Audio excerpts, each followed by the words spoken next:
Thank you, and thank you very much for the presentation. It's good to be here. My name is Glenn Reynolds, and I live in Ashford, and I'm here as a member of the public.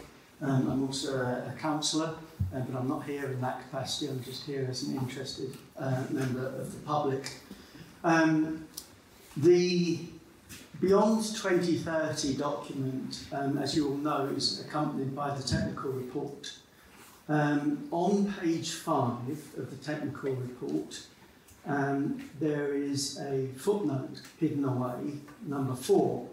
And I had a meeting last week with SSEN to discuss this because I have raised at a previous meeting the fact that I felt that one of the elephants in the room, as you quite rightly indicated, is ESO and their formulation in terms of reference to SSEN regarding options appraisal. Because SSEN have consistently said their hands were tied and it was their role to consider options.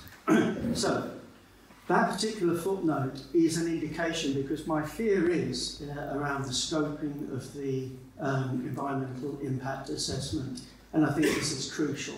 It's absolutely crucial, not just to what is happening here, but is happening all over the UK in terms of addressing net zero targets alongside environmental, aesthetic, mental health and well-being, natural landscape concerns. We're not getting that right, and these bodies are not helping in that respect.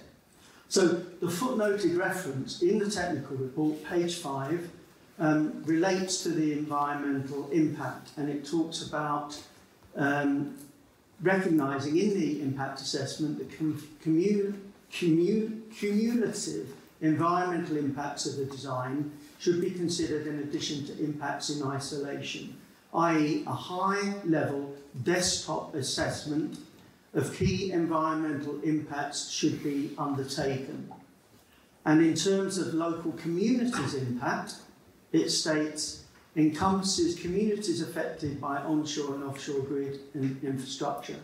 Addressing, and this is key, addressing the concerns of local communities, which typically relate to the number and size of onshore connection points and onshore infrastructures, etc., etc. When I raised this specific point within the technical report with SSEN representatives last week, they had no idea what I was talking about. When I asked them to please explain the process around the formulation of the environmental impact assessment, and it shouldn't just be restricted to environment, as we know, there are a number of other issues. They said, we don't know, and they said, my goodness, this is the sort of question that we get asked at committees down in Westminster, and we weren't expecting this, we will get back to you. So I have set up meetings with ESO and SSEN to find out exactly what their intentions are with regard to the scoping of the impact assessment and moving forward.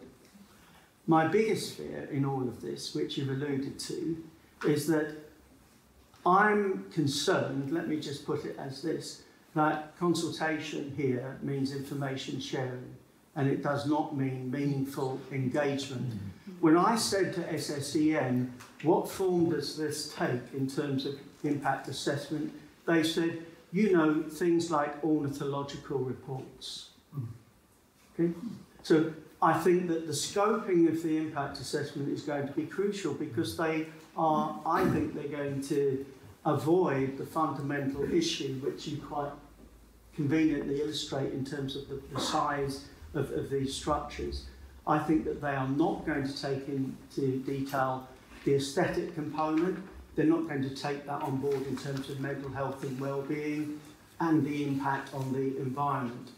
They're looking at a desktop piece of work, and they're going to drive this through unless people send in their objections, which I really hope that they do.